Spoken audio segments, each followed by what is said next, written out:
Hello everyone, welcome to Safaltam classes. तो आज हम इलेक्ट्रोकेमिस्ट्री के नेक्स्ट वीडियो में पहुंच गए हैं। आज इस वीडियो में हम पढ़ने वाले हैं Faraday's first law of electrolysis. तो अब तक जो हमने सीखा वो सीखा था इलेक्ट्रोलाइट जो होते हैं उनका इलेक्ट्रोलिसिस करना, और हमने इलेक्ट्रोलिटिक सेल के बारे में पढ़ा था। अब आज की वीडियो में हम इलेक्ट्रोलिटिक सेल में होने वाले इलेक्ट्रोलिसिस जो है उसके ऊपर जो लॉ है हमारा फर्स्ट लॉ ऑफ इलेक्ट्रोलिसिस, ठीक है, उसके बारे में हम डिस्कस करेंगे। तो फर्स्ट लॉ ऑफ इलेक्ट्रोलिसिस क्या कहता है? फर्स्ट लॉ ऑफ इलेक्ट्रोलिसिस ये हमें कहता है कि अगर हम किसी इलेक्ट्रोलिटिक सेल में जितनी ज़्यादा क्वांटिटी चार्ज की पास की जाएगी तो आपका जो सब्सटेंस है उस इलेक्ट्रोलिटिक सेल में वो उतना ही ज़्यादा इलेक्ट्रोड के ऊपर डिपॉजिट होगा, और कोई सब्सटेंस जो है उतना ही ज़्यादा दूसरे इलेक्ट्रोड से क्या होगा, लिबरेट होगा, बाहर निकलेगा, रिलीज होगा, ऑब्टेन होगा।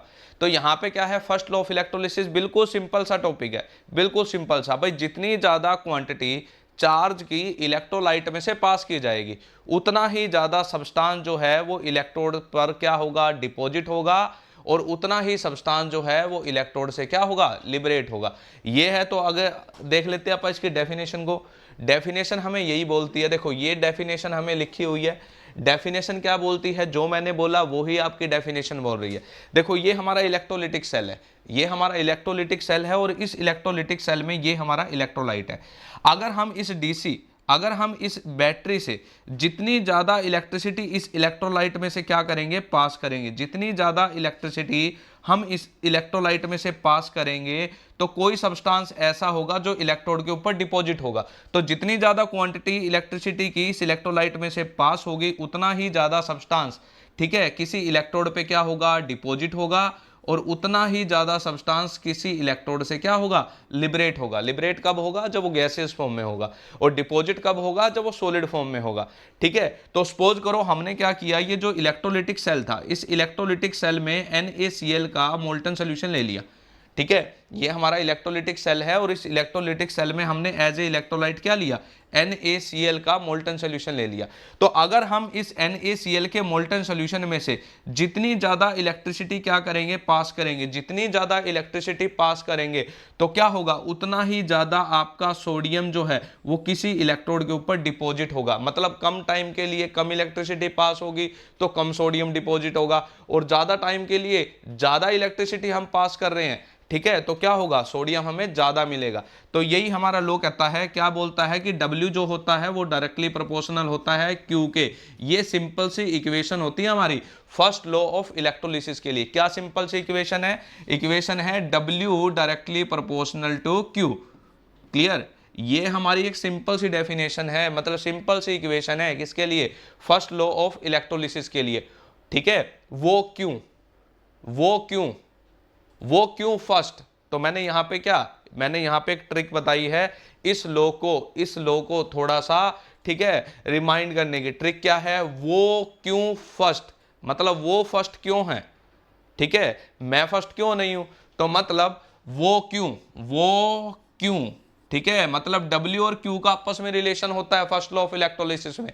क्या रिलेशन होता है कि W डायरेक्टली प्रोपोर्शनल होता है किसके, Q के। ये फर्स्ट लॉ ऑफ इलेक्ट्रोलिसिस बोलता है वो क्यों फर्स्ट, मैं क्यों सेकंड, ये तो फ्रॉड है। वो क्यों फर्स्ट मतलब W और Q, वो क्यों W और Q इनका रिलेशन है फर्स्ट, मतलब फर्स्ट लॉ ऑफ इलेक्ट्रोलिसिस में। ये तो फ्रॉड है, मतलब किसका, first law of Faraday first law of electrolysis में W और Q का रिलेशन होता है, जो मैंने बताया W डायरेक्टली प्रोपोर्शनल होता है Q के। मतलब जितनी ज्यादा Q यहाँ पे क्या है, Q यहाँ पे है क्वांटिटी किसकी, चार्ज की, जो हम इलेक्ट्रोलाइट में से पास कर रहे हैं, ठीक है ना। तो जितना ज्यादा चार्ज किसी इलेक्ट्रोलाइट में से पास होगा उतना ही सब्सटेंस किसी इलेक्ट्रोड पे क्या होगा, डिपॉजिट होगा, और उतना ही सब्सटेंस किसी इलेक्ट्रोड से क्या होगा, लिबरेट होगा। यही फर्स्ट लॉ ऑफ इलेक्ट्रोलिसिस हमें बोलता है, ठीक है, और यही आपकी डेफिनेशन बोल रही है। ठीक है, तो पढ़ लेते हैं डेफिनेशन को भी एक बार के लिए। क्या है, according to Faraday's first law of electrolysis. भाई Faraday first law of electrolysis ये हमें बोलता है क्या, कि weight of substance deposited or liberated at any electrode is directly proportional to quantity of charge passes through an electrolyte. यही तो बोल रहा है भाई, जितनी ज्यादा क्वांटिटी किसकी चार्ज की किसी इलेक्ट्रोलाइट में से पास की जाएगी तो कोई सब्सटेंस इलेक्ट्रोड पे उतना ही ज्यादा डिपॉजिट होगा और कोई सब्सटेंस इलेक्ट्रोड से उतना ही ज्यादा लिबरेट होगा। तो अगर हमारे पास क्या है, सपोज करो अगर हमारे पास है क्या NaCl का मोल्टन सोल्यूशन, अगर मैं NaCl के मोल्टन सोल्यूशन से क्या पास करता हूं, क्या पास करता हूं, इलेक्ट्रिसिटी पास करता हूं, ठीक है, एक चार्ज पास करता हूं। तो NaCl के मोल्टन सोल्यूशन से मैंने इलेक्ट्रिसिटी पास की, तो जैसे ही मैं क्या करूंगा, NaCl के मोल्टन सोल्यूशन से इलेक्ट्रिसिटी पास करूंगा तो क्या होगा, तो क्या होगा, लास्ट वीडियो में हमने सीखा था, लास्ट वीडियो में हमने सीखा था NaCl का इलेक्ट्रोलिसिस करना। तो NaCl के मोल्टन सोल्यूशन में से जैसे ही इलेक्ट्रिसिटी पास की जाएगी, मतलब जैसे इसका इलेक्ट्रोलिसिस किया जाएगा तो क्या होगा, सोडियम जो है वो क्या होगा, डिपॉजिट होगा। कहां डिपॉजिट होगा, कैथोड पे डिपॉजिट होगा, ठीक है ना, कैथोड पे डिपॉजिट होगा। और उसके साथ साथ क्लोरीन एज ए गैस कहां से, एनोड से क्या होगी, रिलीज होगी। तो देखो ये क्या है, ये सब्सटेंस क्या है, ये सब्सटेंस एक इलेक्ट्रोड पे क्या हो रहा है, डिपॉजिट हो रहा है। और ये सब्सटेंस क्या है, ये सब्सटेंस किसी दूसरे इलेक्ट्रोड से, गैस है ना, तो मतलब लिबरेट हो रहा है, रिलीज हो रहा है। तो मतलब जितनी ज्यादा क्वांटिटी चार्ज की इस इलेक्ट्रोलाइट में से पास की जाएगी, उतना ही ज्यादा सोडियम आपका डिपॉजिट होगा कहां पे, कैथोड पे, और उतनी ही ज्यादा क्लोरीन आपकी रिलीज होगी कहां से, एनोड से। मतलब क्या है, जैसे जैसे क्वांटिटी चार्ज की इसमें से पास होती रहेगी वैसे वैसे इनका प्रोडक्शन जो है वो चलता रहेगा। जैसे क्वांटिटी किसकी, जैसे ही चार्ज इलेक्ट्रोलाइट में से पास होना बंद हुआ तो ये प्रोसेस भी क्या हो जाएगी, रुक जाएगी। आपका सोडियम, आपका क्लोरीन, इसका, ठीक है, इसकी, ठीक है, मैन्युफैक्चरिंग यहाँ पे क्या हो जाएगी, बंद हो जाएगी। इलेक्ट्रोलिटिक सेल जो है आपका क्या हो जाएगा, स्टॉप हो जाएगा। तो यही चीज हमने सीखा भाई, NaCl के मोल्टन सोल्यूशन से जैसे इलेक्ट्रिसिटी आप पास करते हो तो आप देखते हो कि सोडियम आपका डिपॉजिट हो रहा है कैथोड पे, क्लोरीन आपकी रिलीज हो रही है कहां से, एनोड से। भाई जितनी ज्यादा क्वांटिटी इस इलेक्ट्रोलाइट में से पास होगी उतना ही ज्यादा तो हमें सोडियम जो है वो कहां मिलेगा, कैथोड पे, उतनी ही ज्यादा क्लोरीन कहां से लिबरेट होगी, एनोड से। यही तो हमारी डेफिनेशन बोलती है। अब इस डेफिनेशन में एक छोटी सी ट्रिक है जो मैं अभी भी बता के चला था, एक बार दोबारा से मैं रिपीट कर देता हूं आप लोगों के लिए। क्या है कि वो क्यों फर्स्ट, ठीक है, वो, ठीक है, क्यों फर्स्ट, ठीक है, हम क्यों नहीं, ये तो फ्रॉड है। वो क्यों फर्स्ट मतलब W और Q इसका रिलेशन है किसमें, वो क्यों फर्स्ट, ये तो फ्रॉड है, ठीक है। तो वो क्यों मतलब W और Q का रिलेशन है, क्या रिलेशन है कि W डायरेक्टली प्रोपोर्शनल होता है Q के। मतलब अगर ये चीज बढ़ाई तो ये चीज भी बढ़ेगी। मतलब जितना ज्यादा चार्ज आप इलेक्ट्रोलाइट में से पास करोगे सब्सटेंस इलेक्ट्रोड पे, उतना ही डिपॉजिट होगा। यही तो हमें बोलता है कौन, फर्स्ट लॉ ऑफ फेराडे, मतलब Faraday first law of electrolysis. तो ये हमारी ट्रिक है जो आपको ध्यान में रखनी है, ठीक है। वो क्यों फर्स्ट, ठीक है, हम क्यों नहीं, ये तो फ्रॉड है। और इसी लाइन में आपका सेकंड लॉ ऑफ इलेक्ट्रोलिसिस की ट्रिक भी छुपी है, नेक्स्ट वीडियो में हम उसको कवर करेंगे। तो ये था हमारा फर्स्ट लॉ ऑफ इलेक्ट्रोलिसिस की डेफिनेशन और ये थी हमारी मैथमेटिकल इक्वेशन। अब देखो क्या है, हमें पता है कि फर्स्ट लॉ ऑफ इलेक्ट्रोलिसिस हमें क्या बोलता है, हमारा फर्स्ट लॉ ऑफ इलेक्ट्रोलिसिस हमें ये बोलता है कि अभी पढ़ा हमने, क्या बोलता है कि W जो होता है वो डायरेक्टली प्रोपोर्शनल होता है Q के। मान लिया भाई जितनी ज्यादा क्वांटिटी हम क्या करेंगे, ठीक है, चार्ज की इलेक्ट्रोलाइट में से पास करेंगे उतना ही सब्सटेंस इलेक्ट्रोड पे, ठीक है, डिपॉजिट होगा और उतना ही सब्सटेंस इलेक्ट्रोड से क्या होगा, रिलीज होगा, अगर वो गैसियस फॉर्म में हुआ। तो मतलब ये बोलता है हमारा फर्स्ट लॉ ऑफ इलेक्ट्रोलिसिस। अब आगे क्या करते हैं हम, इस डायरेक्टली प्रोपोर्शनल के साइन को हटा के क्या कर देते हैं, इक्वल का साइन लगा देते हैं और एक क्या करते हैं, इनवर्सली, ठीक है, एक प्रोपोर्शनली कांस्टेंट लगा देते हैं Z। अब यहाँ पे Z जो होता है वो होता है हमारा क्या, वो होता है हमारा इक्विवेलेंट कांस्टेंट। अगर मैं Z की बात करूं तो Z यहाँ पे क्या होगा, Z होगा हमारा इक्विवेलेंट कांस्टेंट, ठीक है। तो क्या है कि फर्स्ट लॉ ऑफ इलेक्ट्रोलिसिस क्या बोलता है, W directly proportional to Q। हमने इस इक्वेशन को थोड़ा और मॉडिफाई कर लिया। क्या मॉडिफाई किया, हमने डायरेक्टली प्रोपोर्शनल के साइन को हटा के इक्वल का साइन लगाया और एक कांस्टेंट लगा दिया Z। तो ये इक्वेशन क्या बन गई, ये इक्वेशन हमारे पास बनी W इक्वल्स टू ZQ, ठीक है। और यहाँ पे Z कौन है, Z यहाँ पे इक्विवेलेंट कांस्टेंट है। Z यहाँ पे कौन है, इक्विवेलेंट कांस्टेंट है। अगर मैं इस Z की बात करूं तो इस Z की वैल्यू जो होती है वो ध्यान में रखनी है आप लोगों को। Z जो है वो किसके बराबर होता है, Z आपका बराबर होता है किसके, मोलर मास, ठीक है।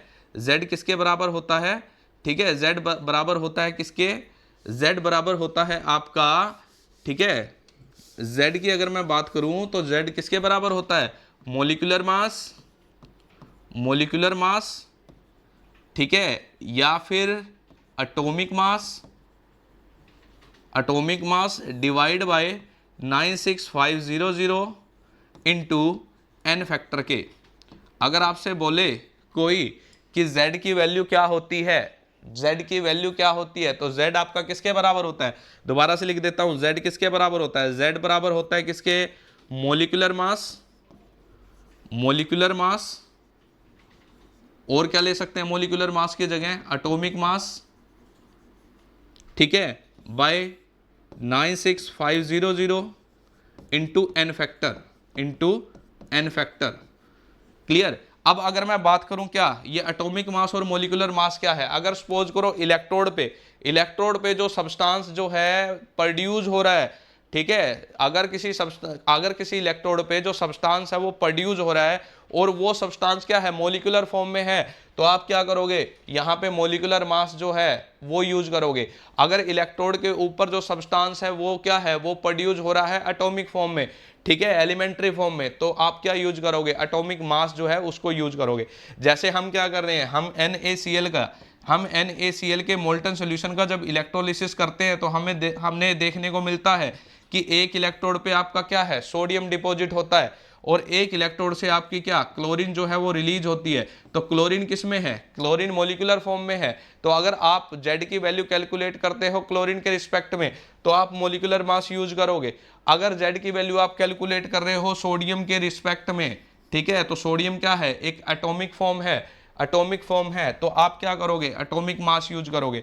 तो यहाँ पे Z जो है वो किसके बराबर होता है, मोलिकुलर मास हो सकता है या फिर कौन हो सकता है, एटॉमिक मास हो सकता है। और इसको डिवाइड करते हैं किसके साथ, 96500 के साथ, और साथ में क्या लिखते हैं अपन, n फैक्टर। अगर मैं बात करूं n फैक्टर की, भाई n फैक्टर कौन है, तो आप लोगों को ध्यान में रखना है क्या, कि इलेक्ट्रोड पर जो होने वाली रिएक्शंस हैं, इलेक्ट्रोड पर जो होने वाली रिएक्शंस है जिनको हमने इलेक्ट्रोड रिएक्शंस बोला है, ठीक है, जिनको हमने इलेक्ट्रोड रिएक्शन बोला है, इलेक्ट्रोड के ऊपर होने वाली, ठीक है, जो रिएक्शन है जिनको इलेक्ट्रोड रिएक्शन बोला है, उन इलेक्ट्रोड रिएक्शन में, ठीक है, जब जितने नंबर ऑफ इलेक्ट्रॉन क्या कर रहे हैं, पार्टिसिपेट कर रहे हैं रिएक्शन को कंप्लीट करने के लिए, वो ही नंबर ऑफ इलेक्ट्रॉन की वैल्यू जो है वो आपका n फैक्टर है। सपोज करो ये देखो सोडियम कहाँ डिपॉजिट हो रहा था, ठीक है, जब सोडियम क्लोराइड के मोल्टन सॉल्यूशन का हम क्या कर रहे थे, इलेक्ट्रोलिसिस कर रहे थे, तो हमने देखा था सोडियम जो है वो कैथोड पे डिपॉजिट हो रहा था।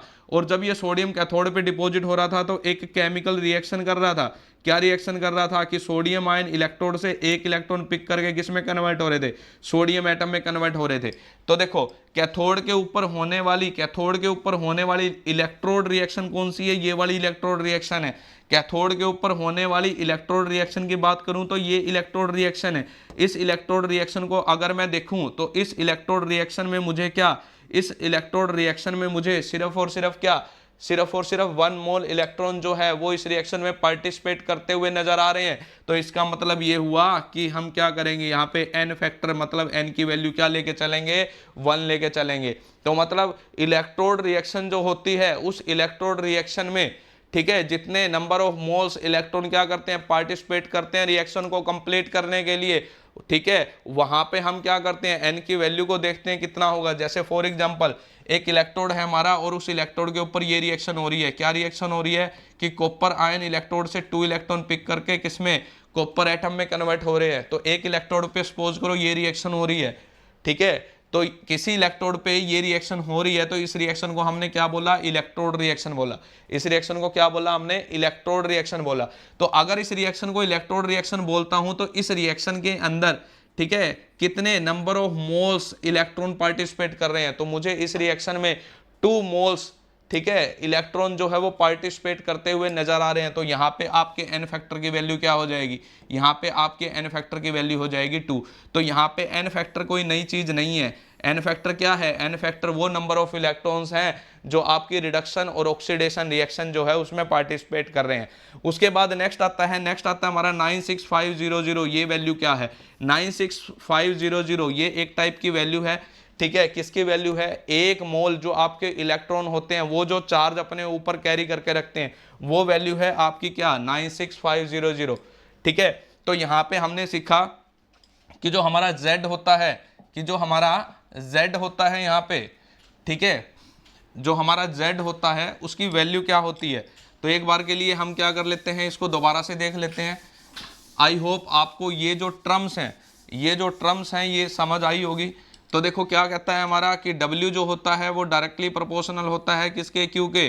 डायरेक्टली प्रोपोर्शनल का साइन हटा के हम इक्वल का साइन लगा देते हैं और एक प्रोपोर्शनली कांस्टेंट लगा देते हैं क्या, Z। अब यहाँ पे अगर मैं बात करूं Z की, तो अभी मैं बता के चला था आप लोगों को कि जो क्या होता है, अगर कोई सब्सटेंस मॉलिक्यूलर फॉर्म में किसी इलेक्ट्रोड के ऊपर डिपॉजिट होता है तो Z की वैल्यू क्या लेंगे, molar mass divide by 96500 into n factor. और आप लोगों को मैंने एन फैक्टर के बारे में क्लियर यहाँ पे कर दिया है। अगर मैं बात करूं यहाँ पे, अगर मान लो कि कोई हमारे पास इलेक्ट्रोलाइटिक सेल है और उस इलेक्ट्रोलाइटिक सेल के अंदर, ठीक है, इलेक्ट्रोड के ऊपर कोई सब्सटेंस जो वो एटॉमिक फॉर्म में क्या होता है, ठीक है, प्रोड्यूस होता है, तो उसके लिए Z की वैल्यू हम क्या ले सकते हैं, तो उस केस में Z की वैल्यू होगी atomic mass divide by 96500 into n factor. और एन फैक्टर अभी हम पता करके चले हैं यहाँ पे, एन फैक्टर क्या है, वो नंबर ऑफ इलेक्ट्रॉन है जो इन्वॉल्व है आपकी रिडॉक्स रिएक्शन में, ठीक है, इन्वॉल्व है आपकी ऑक्सीडेशन हाफ रिएक्शन और इलेक्ट्रोड पे होने वाली रिडक्शन हाफ रिएक्शन में। तो हमने यहाँ पे क्या किया, W directly proportional to Q, directly proportional के साइन को हटा के इक्वल का साइन लगाया और उसके साथ साथ हमने क्या कर दिया, उसके साथ साथ एक प्रोपोर्शनली कांस्टेंट यहाँ पे लगाया है Z। और Z की वैल्यू आप क्या कंसीडर कर सकते हो, Z की वैल्यू ये दो कंसीडर कर सकते हो आप लोग। अब देखो Z की वैल्यू को और थोड़ा सा मॉडिफाई करें तो क्या कर सकते हैं, अगर मैं एटॉमिक मास को क्या कर देता हूं, एन फैक्टर से क्या कर देता हूं, डिवाइड कर देता हूं।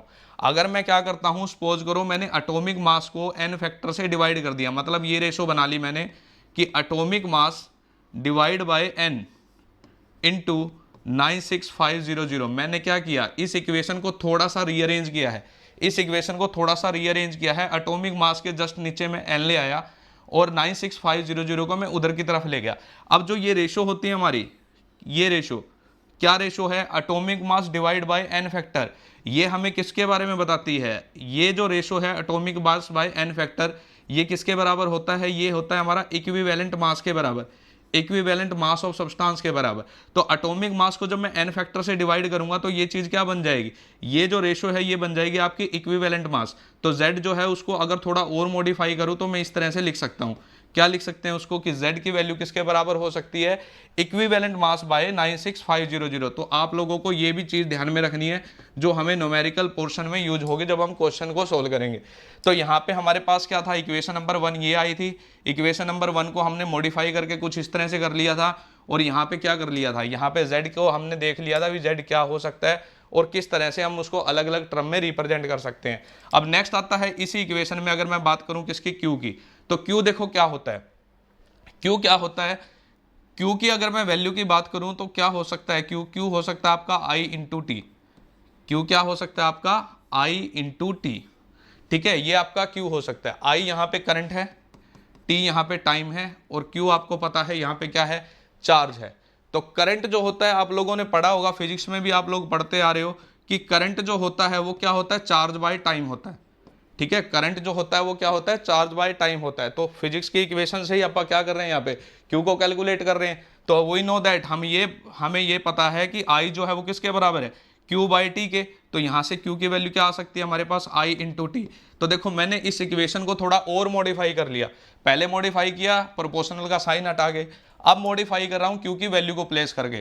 तो हमें क्या पता है, we know that Q equals to I into t. तो इस Q की वैल्यू को मैं यहाँ पुट करने वाला हूँ, तो मेरे पास क्या आ गया, W is equals to Z into I into t. तो हमारे पास यहाँ पे, ठीक है, जो इक्वेशन नंबर 1 है वो मॉडिफाई होकर कुछ इस तरह से आ जाती है। अब इस इक्वेशन को हम मॉडिफाई क्यों कर रहे हैं? इस इक्वेशन को इसलिए मॉडिफाई कर रहे हैं ताकि हमें z की डेफिनेशन जो है यहाँ पे पता लग जाए। क्योंकि आपके क्वेश्चन क्या राइज हो सकता है, आपका ये क्वेश्चन राइज हो सकता है क्या, कि what is equivalent constant, what is equivalent constant. तो आपको इक्विवेलेंट कांस्टेंट को क्या करने के लिए, अच्छी तरह से बताने के लिए, अच्छी तरह से उसको एक्सप्लेनेशन के लिए क्या करना पड़ेगा, इस इक्वेशन की तो रिक्वायरमेंट होगी।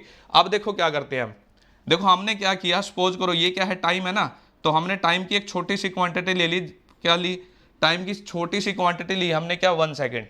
ठीक है, तो देखो यहाँ पे क्या है, अगर मैं क्या करता हूँ 1 सेकेंड के लिए, अगर मैं 1 सेकेंड के लिए 1 एम्पियर करंट को, अगर मैं 1 सेकेंड के लिए, आई क्या है, आई करंट है, और करंट की यूनिट क्या होती है, एम्पियर।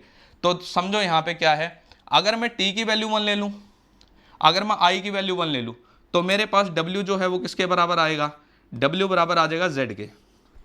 ठीक है, और इसी इक्वेशन को हमने एक्सप्लेन करना है, और ये इक्वेशन हमें क्या करेगी, z जो है उसके बारे में बताएगी। तो देखो क्या है, अगर मैं किसी इलेक्ट्रोलाइट में से, अगर मैं किसी इलेक्ट्रोलाइट में से 1 सेकेंड के लिए 1 एम्पियर करंट पास करता हूं, अगर मैं किसी इलेक्ट्रोलाइट में से 1 सेकेंड के लिए 1 एम्पियर करंट क्या करता हूं, पास करता हूं, तो उस सिचुएशन में क्या होगा, उस सिचुएशन में क्या होगा, इलेक्ट्रोड के ऊपर जो सब्सटेंस डिपॉजिट हुआ ना, उसका मास ही आपका कौन होगा, z की वैल्यू होगी, उसका मास ही क्या होगा, z की वैल्यू होगी। तो यहाँ पे इक्विवेलेंट कांस्टेंट को अगर मैं डिफाइन करूं तो क्या बोल सकता हूं, ये बोल सकता हूं कि equivalent constant is defined as mass of substance deposit on an electrode, mass of substance deposit on an electrode when, ठीक है, 1 ampere current passes through an electrolyte for 1 second। ठीक है भाई, आपका Z इक्विवेलेंट कांस्टेंट क्या है, equivalent constant एक type का क्या है, सब्सटेंस का मास ही तो है जो इलेक्ट्रोड के ऊपर डिपॉजिट हुआ है। और ये मास कब डिपॉजिट हुआ है, जब डिपॉजिट हुआ है ना, जब हम 1 एम्पियर करंट को एक इलेक्ट्रोलाइट में से पास करते हैं 1 सेकंड के लिए। तो यही तो हमारी क्या है, Z की वैल्यू है। आई होप आप लोगों को इक्विवेलेंट मास जो है उसके बारे में पता लग गया होगा। अगर आपके पास क्वेश्चन आए एक्सप्लेन द, अगर आपके पास क्वेश्चन आए क्या, कि एक्सप्लेन द इक्विवेलेंट कांस्टेंट, मतलब z क्या है वो बताओ, तो हमें पता है z जो है वो किसके बराबर हो जाता है, ठीक है, w के बराबर हो जाता है। कब, जब हम करंट को 1 एम्पियर और टाइम को क्या 1 सेकेंड ले लेते हैं किसी इलेक्ट्रोलाइटिक सेल में। तो यहाँ पे हम क्या बोल सकते हैं कि equivalent constant is defined as weight of substance deposit on an electrode when 1 ampere current passes through an electrolyte for 1 second. मतलब जब हम क्या करते हैं किसी इलेक्ट्रोलाइट में से 1 एम्पियर करंट को 1 सेकेंड के लिए पास करें, तो इलेक्ट्रोड के ऊपर जितना सब्सटेंस जो है वो डिपॉजिट होगा, वही तो हमारी किसकी वैल्यू होगी, z की वैल्यू होगी। आई होप आप लोगों को फर्स्ट लॉ ऑफ इलेक्ट्रोलिसिस अच्छे से समझ में आया होगा, और इन्हीं क्वेश्चन से, इन्हीं इक्वेशन से हम नेक्स्ट वीडियो में, ठीक है, न्यूमेरिकल जो है वो सोल्व करने वाले हैं, जो हमें इलेक्ट्रोलिसिस, जो फर्स्ट लॉ ऑफ इलेक्ट्रोलिसिस है उसमें मिलेंगे, और बहुत ही इंपॉर्टेंट हमारे लिए लॉ हो जाता है। और यहाँ से बोर्ड एग्जाम में आपका 101% आपको क्वेश्चन देखने को मिलेगा। ठीक है, आई होप आप लोगों को समझ में आया होगा। आप हमारी वीडियो को इस तरह से देखते रहिए, प्यार देते रहिए, हमारी वीडियो को लाइक करें, सब्सक्राइब करें। मिलते हैं नेक्स्ट वीडियो में, आज के लिए बस इतना ही। Thanks and bye.